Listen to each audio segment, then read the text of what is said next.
இங்க ATM facilities இல்ல. நான் பார்த்த வரைக்கும். ஏடிஎம் இருந்தா நல்லா இருக்கும். மக்கள் வெளியூர்ல இருந்து வராங்க, உள்ளூர்ல இருந்து வராங்க. அத கொஞ்சம் சரி பண்ணா நல்லா இருக்கும். அதே மாரி ஆட்டோஸ் ஃபெசிலிட்டிஸ் இல்ல. இப்ப நாங்க அங்க இருந்து வரோம்னா இப்போதைக்கு பேட்டரி கார் ஃபெசிலிட்டி இருக்கு. அது எத்தன நாளைக்கு இருக்கும் அப்படின்னு சொல்ல முடியாது. ஆட்டோ ஃபெசிலிட்டிஸ் ஏதாவது பண்ணா இன்னும் நல்லா இருக்கும்னு ஃபீல் பண்றோம். ஆட்டோக்காரங்களுக்கும் ஒரு ஹெல்ப்ஃபுல்லா இருக்கும். பேசஞ்சர்ஸ்க்கும் லக்கேஜ் எடுத்துட்டு வர்றது எல்லாத்துக்கும் நல்லா இருக்கும்னு ஃபீல் பண்றோம். கோயம்பேடு வந்து ஓரளவுக்கு சின்னது இத கம்பேர் பண்ணும்போது. அதே மாதிரி கோயம்பேடுல வந்து நிறைய பஸ்ஸஸ் இருக்கும். இங்க இன்னும் அந்த ஃபெசிலிட்டிஸ்லாம் கொண்டு வரல. அத கொண்டு வந்தாங்கன்னா இன்னும் மக்களுக்கு தேவை நல்லா இருக்கும். கடைசி வரைக்கும் இதே மெயின்டைன் பண்ணா நல்லா இருக்கும். அந்த நீட்னஸ், இந்த சுத்தமா தூய்மையா மெயின்டைன் பண்ணா ரொம்பவே நல்லா இருக்கும். இங்க வந்து ஆட்டோ ஸ்டாண்டுக்காக நான் 2 ரூபாய் கேட்டிருக்கோம். இங்க வந்து பர்மிஷன் கொடுக்கல. இங்க எல்லா முதியோர்கள்லாம் கஷ்டப்பட்டு கொஞ்சம் இங்க ஒரு இடத்துல பஸ் போகும், ஒரு இடத்துல பஸ் போகாது. போகாத இடத்துக்கு வந்து நாங்கள் ஆட்டோவில் நாங்கள் தான் கூப்பிட்டு போவோம். நாங்களும் ஓலா ஊபரில் தேவையில்ல, அதுலேயே லாஸ் ஆகுது. அதுவும் வந்து டிமாண்டு காட்டலை. அதனால தான் நாங்கள் ஸ்டாண்டு கேட்குறோம். அந்த ஸ்டாண்டு உருப்பட்ட ஸ்டாண்டும் எங்களுக்கு கொடுக்கல. அப்போ எதுக்கு நாங்கள் ஆட்டோ டிரைவர், நாங்கள் இல்லாதப்பட்டவங்க தான் ஆட்டோ டிரைவர் ஓட்டுறது, யாரும் இருக்கப்பட்டவங்க ஆட்டோ ஓட்டுறது இல்லை. அதை வந்து கொஞ்சம் முன்னெச்சரிக்கை அடுத்து இங்கே ஆட்டோ ஸ்டாண்டு கொஞ்சம் கொடுக்கணும். இங்கே முதியோருக்கு வராங்க, ஒரு இடத்துக்கு பஸ் போகும், லக்கேஜ் எடுத்துகிட்டு போகணும். அதில் ஆட்டோ டிரைவர் இப்போ கோயம்பேடுலேருந்து வெளில வரீங்கன்னா வெளில வரும்போது ஆட்டோ இருக்குது. இப்போ இங்கே வெளிலேருந்து வரும்போது இங்கேருந்து வெளில போகிறதுக்கே 1 கிலோமீட்டர் ஆகுது.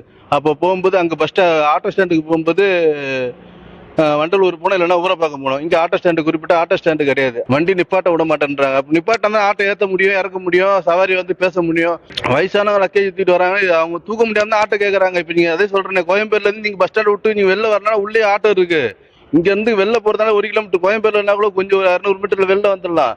இங்கேருந்து வெளில போனாலும் 1 கிலோமீட்டர், பஸ் ஸ்டாண்டு உள்ளேருந்து வெளில போகிறதால 1 கிலோமீட்டர். அங்கேருந்து ஆட்டோக்கு போகிறதுக்கு அங்கே குறிப்பிட்ட டைம் பஸ்ஸும் இது பண்ணல. அதுக்கேற்ற மாதிரி கரெக்டாக பண்ணி கொடுங்க. ஆட்டோ ஸ்டாண்டை தான் நாங்கள் கேட்குறோம். அந்த ஓலா ஊபர் இது டிமாண்ட் பண்ணி இது பண்ணுங்க. அதை பண்ணிட்டா கூட நாங்கள் நிம்மதியாக எங்கே பழப்பு கிடைக்க அதை ஓட்டுவோமே, அதையும் பண்ண மாட்டேன்றீங்களே. அப்போ ஒருங்க ஆட்டோ ஸ்டாண்டு கொடுங்க, அதையும் கொடுக்க மாட்டேன்றீங்களே. அப்போ என்னதான் அரசாங்கம், என்னதான் ஆட்சி நடக்குது எங்களுக்கு ஒன்றும் புரியல. கோயம்பேடுல அப்போவே அவங்க முதல்வர் அம்மா ஜெயலலிதா அம்மா இருக்கும்போது அவங்க வந்து பண்ணி கொடுத்தாங்க. அது இந்த முறையே இப்போ இது நடக்கல, வேற ஒன்றும் கிடையாது. அப்போவே கோயம்பேடு பஸ் ஸ்டாண்ட் ஓப்பன் பண்ணும் போதே அப்போவே ஆட்டோ ஸ்டாண்டு அங்கே உள்ள கொடுத்துட்டாங்க. இங்கே இன்னும் கொடுக்கல. நான் 2-3 இடத்துல அண்ணா தொழிற்சங்க கேட்டு திமுக கேட்டிருக்கு. அதை எதுக்கும் முயற்சி நடக்கல. நாங்கள் பர்மிஷன் கொடுக்கல, எதுவுமே பண்ணல. அப்படின்னு எப்படி பண்ண முடியும் அப்படின்னு சொல்லி கேட்குறாங்க. வாழ்வாதாரம் வந்து ரொம்ப கீழே தான் இருக்கு. இந்த ஓலா ஊபரால ஃபுல்லாக கீழே தான் இருக்கு. வேற பற்றி எதுவுமே கிடையாது. அது ஸ்டாண்டாக கொடுங்க சொல்லிட்டு தான் நாங்கள் கேட்குறோம். எல்லாம் இல்லாதப்பட்டவங்க தான், இருக்கப்பட்டவங்க யாரும் கிடையாது. எல்லாம் இல்லாதப்பட்டவங்களும் கொடுங்க சொல்கிறோம். ஸ்டாண்டு கொடுத்தா வாழ்வாதாரம் இருக்குது. இதே கொரோனாவில் அடிப்பட்டவங்க தான் எல்லாம் டிராவல்ஸ் வச்சுருந்து எல்லாம் கொரோனாவில் அடிப்பட்டவங்க இப்போ இன்னைக்கு பாதி பேர் வந்து வாழ்வாதாரத்தை யாரும் தீர்வு கட்ட முடியாமல் எல்லாமே இருந்தால் ஆட்டோ ஓட்டு வந்துருக்காங்க.